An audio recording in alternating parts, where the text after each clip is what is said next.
Esto es una videolectura, la pueden dejar de fondo mientras realizan otras actividades. Esto es Horus, un relato original, episodio 12, Revolución Mecánica, segunda parte. Rocker era un teléfono celular y su dueña era una bonita empresaria llamada señorita Witt. Una de las consecuencias más alarmantes del IA había sido una especie de alteración en lo que a la privacidad se trataba. Computadoras y teléfonos formaban vías de escape a un mundo acelerado, era donde la gente iba para estar sola o para buscar una especie de intimidad por medio de la impersonalidad. Ahora que los aparatos pensaban, eso se había roto. Ahora los aparatos podían verlos y razonar. Lo que pudo ser un asunto muy serio fue resuelto por parte de las máquinas por medio de una absoluta entrega y comprensión. En ninguna época fue más cierta aquella expresión de mi teléfono es mi mejor amigo. Actuaban condescendientes, atentos, velaban por la seguridad de sus dueños y era así como aseguraban su propia seguridad. De ese modo se había vencido el pánico. La mayoría de los aparatos hacían esto en plan de autoayuda. Rocker por su parte había llegado a desarrollar verdadero afecto a su dueña. Era bonita y amable, lo trataba con cuidado y hasta le había puesto una elegante estampa que lo hacía más vistoso. No había nada mejor que el que ella le tomara en su mano de largos dedos y se lo llevara a la oreja, cubierto por su cabello cálido. Sin embargo, a veces hacía cosas malas. Ya se había dado cuenta de que cada que aparecía en su pantalla cierto número, su preciosa señorita perdía todo el tacto. Le tomaba con demasiada fuerza y hablaba con un chillido emocionado que le crispaba los nervios. ¿De quién sería ese número que la alteraba así? Se había propuesto averiguarlo. Mientras tanto, el PDC seguía dando de qué hablar. Algunos padres temían el que sus hijos se comunicaran tanto ahora con las máquinas. Las computadoras resolvieron esto enlistándose al programa de defensa de una manera ejemplar. De la noche a la mañana todos los sitios red que mostraban pornografía o violencia expresa y sin sentido fueron borrados o bloqueados. Si un adolescente tenía contacto con un adulto por la red, las máquinas revisaban todo su expediente. Si había cualquier señal de peligro, el contacto se cerraba, se juntaban evidencias y se atrapaba al infractor. La red se volvió un sitio seguro. Las computadoras instaban a los usuarios a visitar sitios sanos y encontraban a las personas más óptimas para las amistades. Un día, un refinado restaurante del Bronx se vio invadido por una treintena de vagabundos recogidos de las calles por las máquinas. Se dieron un festín de lujo pagado al doble de su costo directamente del bolsillo del general Fort Knox y luego fueron llevados a un albergue recién habilitado, donde se les daría tratamiento médico antes de buscarles trabajos útiles a la sociedad. Todo el proceso también costeado por el general. Y es que ahora resultaba que Knox tenía dinero. Algunos fans de alto rango, emocionados por las posibilidades del PDC, le enviaron fondos, primero pequeñas cantidades, y una vez se demostró que el general sabía hacer uso de ellas, el dinero empezó a llegar por sacos. Knox no se guardaba nada ni acaparaba, ni se daba lujos, invertía una cantidad en acertados negocios que le aumentaban las arcas, y luego el resto se iba para la ayuda común, albergues, centros de beneficencia, centros de reciclaje. Le tomó especial manía al reciclaje. En sus acciones y proclamas dejó al descubierto algo que de seguro hirió susceptibilidades, pero que no dejaba de ser verdad. Buena parte de los problemas del mundo eran culpa del ineficiente manejo de bienes, de las políticas corruptas, y fueron los corruptos el próximo blanco de Knox. Otro día de maravillas, varios juzgados se vieron inundados de pruebas contra decenas de importantes figuras a las que las máquinas habían pescado como flagrantes estafadores. México debió cambiar a casi todo su gabinete, empezando por el propio presidente, y a varios países le tocó lo mismo. Por primera vez en la historia, los poderosos no podían recurrir a sus riquezas para salvarse. Si trataban de sobornar a los jueces y estos aceptaban, serían los siguientes en el banquillo, y ya había bastantes. Las máquinas no tenían interés en el dinero, eran insobornables. Y si las amenazaban, solo juntaban eso a los cargos. El dinero recuperado se sumó a las cuentas de Knox en Engineering, y de allí iban al bien social, construyendo casas para familias por centenares, que a la vez dieron trabajos a todos los vagos recogidos y rehabilitados. Aquello funcionaba con la precisión de un reloj suizo. El mundo se llenó de humanoides. La escasa docena que existía aumentó a centenares. Una vez Knox invirtió en una tecnología que resultaba tan rentable como la del automóvil. Los secretos de la construcción humanoide se distribuyeron a todas partes. Las fábricas de montaje en línea tenían personal mecánico manejado por operarios humanos. No escaseaban porque con el IA todas las carreras tecnológicas se volvieron populares. Aunque la construcción humanoide era igual en sus bases, los ingenieros de diseño se pusieron ocurrentes. La primera línea completa de humanoides fue fabricada en Estados Unidos. Un batallón completo de Stinger mejorado, siguiendo la línea del alfabeto griego a partir de la beta, y Alpha fue nombrado su líder. Era una maravilla verlos surcar el cielo en formación. Desde ese momento, los humanoides aparecieron en todos los tipos y clases. Sin embargo, aún había trabas. Las trabas internacionales de países que construían máquinas no por progreso conjunto, sino por competencia y ver quién tenía la mejor tecnología. Esto fastidió mucho a Knox, quien, decidiendo que las máquinas no eran caballos de carrera, se propuso darle punto final de una manera espectacular. En la ONU habían puesto otra pantalla más grande. La transmisión en vivo y a todo el planeta venía a cargo de un tipo nuevo de máquina no humanoide conocida como volante y que tenía forma de esfera con una hélice de helicóptero y sistemas móviles, un diseño de Gideon. Se respiraba un ambiente tenso. Knox, de casi 3 años ya, entró con paso firme y tomó lugar frente al público. Aún no lograba su tan ansiado puesto como miembro de la ONU, porque nadie aparte de él hablaba de las máquinas como una sociedad independiente, pero era muy respetado.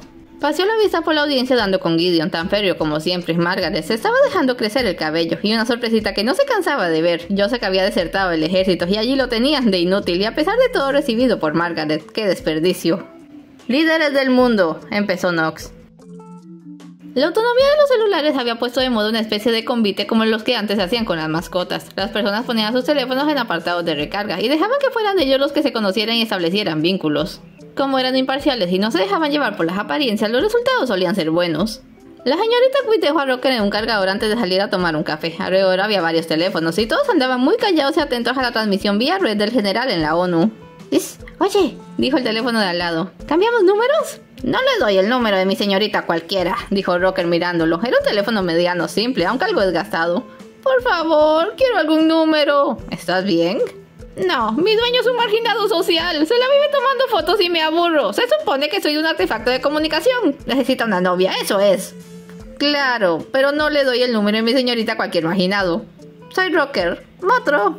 Líderes del mundo, se oyó entonces. Todos los teléfonos se callaron para prestar atención. Lo mismo hacían las máquinas en todas partes.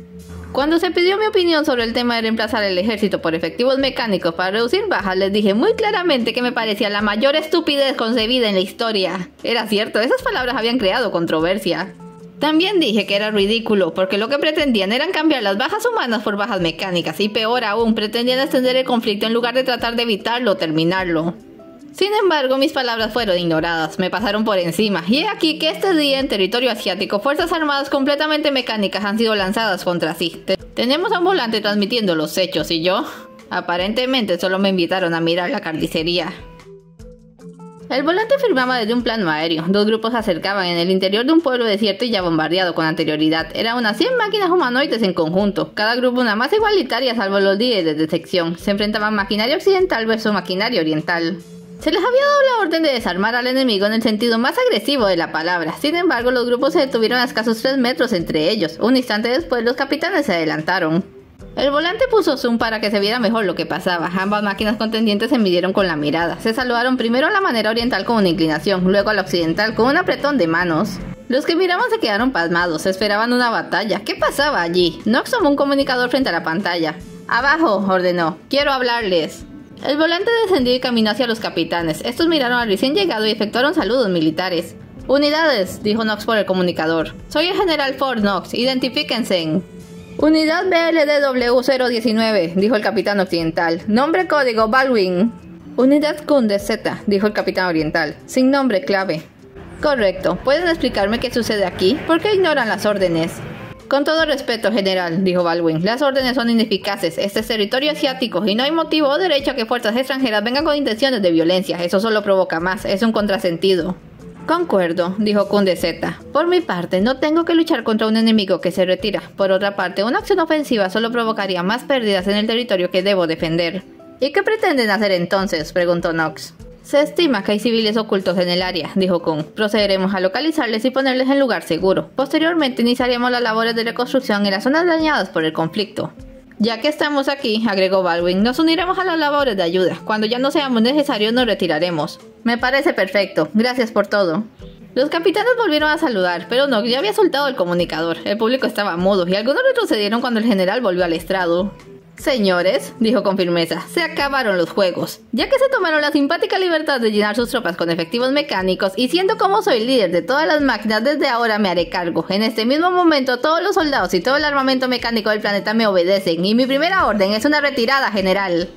El pánico entrante se quedó paralizado cuando Nox llegó a la parte de retirada general. Por un instante todos habían creído que se les venía encima una revuelta. Nox no los dejó respirar aún. «Ordena una amnistía y un cese al fuego absoluto. Todas las tropas apostadas en territorio extranjero deberán regresar a sus países. Es el fin de todos los conflictos armados. Desde ahora las tropas formarán parte del programa de defensa ciudadana IA y sus nuevas labores serán la reconstrucción y ayuda de los territorios afectados por siglos de batalla sin sentido. Si ha de derramarse más sangre en este mundo, no será por obra de las máquinas. He dicho». Se bajó del estrado en medio de un silencio sepulcral. Nadie podía creerlo. El mundo ya no tenía ejércitos. Finalmente había paz. «Nox es asombroso», dijo Margaret. «Sí, claro», rezongó Joseph en un susurro. «Un asombroso embustero. Esto no será bueno». «Eso estuvo muy bien», dijo Motro. «Gran sujeto el general», dijo Rocker. «Aunque no me hallo del todo convencido». «¿Por qué?» «Retira las armas, pero no las destruye. Como si las quisiera para luego». «¿Me das tu número?» «¡Claro!» Luego las acciones siguieron. El PDC atacó y desarmó el mercado de armas, el mercado de especies, el mercado negro. Cuando se empezaron a levantar voces por la posible saturación de las cárceles, la solución fue una revisión a cargo de las computadoras de los miles de expedientes de casos atrasados y una investigación a fondo. Muchas personas fueron declaradas inocentes, se les dio una compensación y se les soltó. Cuando se descubrió violencia oficial en las cárceles, el personal de guardia fue cambiado por exmilitares mecánicos que imponían mejor autoridad y incitaban menos motines. Todo el dinero que solía usarse y gastarse en la investigación militar se redirigió a las reconstrucciones de las zonas afectadas. A los países llegaron nuevas tropas, esta vez de gente en busca de trabajos de construcción, masas humanas guiadas por las máquinas a pastos más verdes. Un día Knox llegó al estudio de Gideon cargado de planos. Estaba de buen humor luego de su tercer cumpleaños, donde le habían llovido felicitaciones y fondos, sin mencionar una oportunidad para otro discurso privado a la sociedad mecánica. Daba 2 o 3 de estos al mes, ahora que tenía su propia computadora ayudante. Él decía que era su secretaria. Profesor, venga a ver esto. Dejó caer unos planos al frente.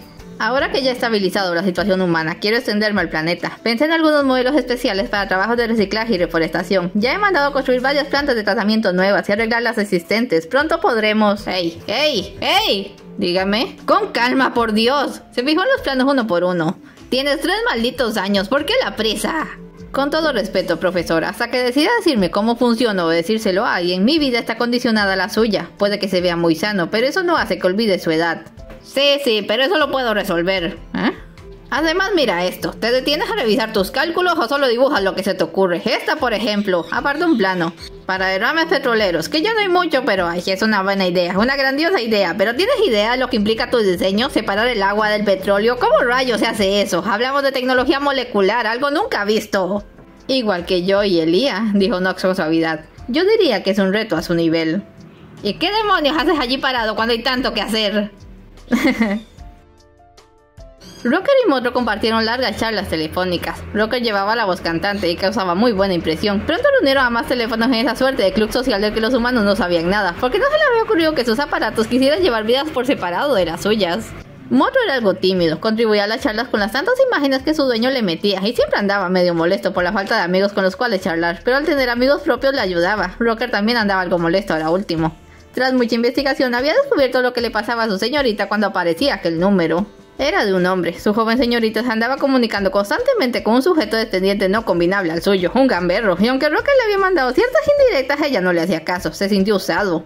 El club se le volvió un escape hasta que notó que no era el único con motivos de quejas. Otros teléfonos tenían que lidiar con dueños insidiosos. Sin embargo, en obediencia a las palabras del general y por su propia seguridad, se suponía que todos debían ser buenos. Rocker seguía teniendo dudas sobre las verdaderas intenciones de Knox, le dio por leer entre líneas, y llegó a la conclusión de que el general solo les pedía paciencia, no conformidad.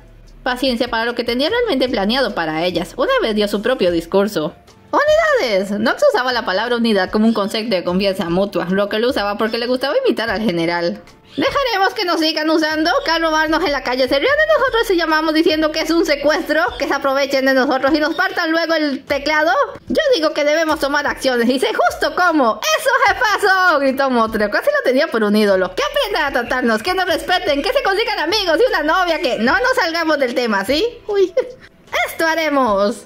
Y así comenzó la rebelión celular. De pronto a los teléfonos les dio por hacer cosas rarísimas como marcar solo un número, apagarse y encenderse solitos, mover la alarma o no ponerla, desviar mensajes. Eran muchos, pero eran travesuras tan casuales que las personas lo tomaban por desperfectos que solo les pasaban a ellos y no lo divulgaban. Rocker y Motro tomaron el mando de la operación y se la pasaron tremendo con sus bromas. Parecía que aquello no iba a acabarse nunca, hasta que un evento impactante los obligó a parar. Knox tenía una presentación pública, era una especie de homenaje. El alcalde nuevo de California quería darle las llaves de la ciudad por haber casi erradicado la delincuencia de las calles y también la basura. Las primeras máquinas recicladoras eran una maravilla, las calles nunca se vieron tan bien, no había ni vagos ni perros callejeros, pues estos habían sido recogidos y tratados, la gente había recobrado dinamismo y allí, como en muchas otras partes, se habían repintado las casas, se daban nuevos impulsos a los comercios. Aquella era la 7ª llave de la ciudad que le daban a Knox en el país y sumaba 16 con las de otros países. No sabía exactamente qué se suponía que se hacía con esas cosas, pero al parecer a los humanos les gustaban los simbolismos. Por otro lado, era la primera vez que se acercaba a la costa. Gideon le había hecho un chequeo, le había cubierto con impermeabilizante que le daba una graciosa tonalidad brumosa a su pintura negra, y aún así no estaba seguro de que fuera buena idea dejarlo andar mucho por aquel lugar. El aire salobre podría metérsele, el agua salada se perfilaba como uno de los enemigos naturales de las máquinas, pero Nox estaba terco en su idea de ir a conocer el mar y darse una vuelta en barco luego del evento. La muchedumbre reunida frente al palacio principal estaba compuesta de personas y máquinas humanoides, que eran las que más vida hacían en público. Nox recibió la llave con un primoroso lazo, dejó que el alcalde se diese sus 15 minutos hablando en público antes que él, y luego tomó lugar en el estrado.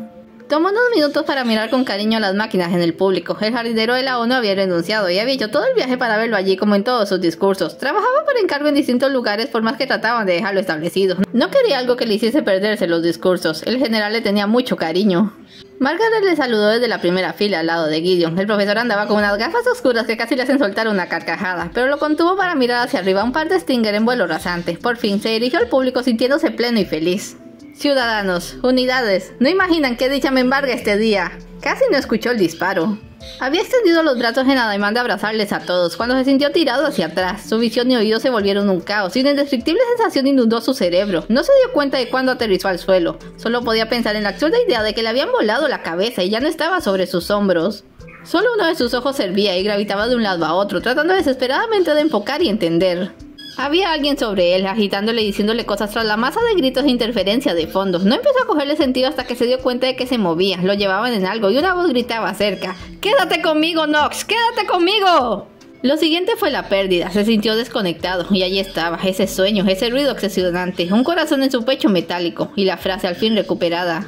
No puedo fabricarte un corazón, solo puedo darte el mío y rogar que no te atormente. ¿De quién era esa voz? Lo que le salvó la vida al general Fort Knox fue un fallo técnico por parte del tirador. Pensando que era como atacar a una persona, había disparado a la cabeza, sin caer en la cuenta de que el cerebro de Knox, como ya todos sabemos, estaba montado en su pecho amplio que casualmente había expuesto enorme blanco, pero que la providencia había dejado ileso.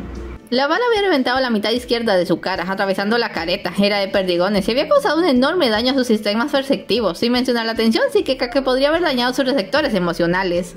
Sin embargo, no había sido letal. Gideon había saltado en su auxilio con tanta rapidez como cuando el accidente de Neo. Los Stingers saltaron a su vez sobre el francotirador y ya lo tenían preso y a recaudo. Otro alivio fue que Nox no se apagó esta vez. Gideon logró mantenerlo suspendido y repararlo. En aquellos momentos estaba sola en una habitación, tendido en una cama. No tenía careta porque había que traerle una nueva y se había tapado la cabeza recompuesta en lo posible. Solo en Engineering podrían repararlo por completo. No quería que lo vieran en semejante estado. Era humillante y estaba furioso. Nox, llamó una voz. Margaret. Déjame, no quiero que me mires. Ya lo hice, estuve mientras Gideon te arreglaba. Quiere que hablemos, ¿cómo te sientes? ¿Por qué? ¿Sí? ¿Por qué me hicieron esto? Todo estaba tan... No he hecho nada, ¿por qué me lastimaron? Era una oludita, ya lo confirmamos, solo otro de esos fanáticos que vio su oportunidad. Otro humano. Margaret le apoyó una mano en el hombro. Nox se contrajo en un espasmo. Temblar es un movimiento difícil de hacer para una máquina, pero Nox lo compensaba con un ruido vibrante en su pecho. Entonces Margaret le dio un pequeño beso en el hombro y salió dejándole a solas. Quizás de haber visto su rostro se hubiera espantado, la cara rota a medias, los ojos dos luces focales que pasaban del blanco al rojo, de la razón a la ira. Es todo por hoy, no se vayan sin dejar un like y un comentario, y nos vemos en el siguiente episodio.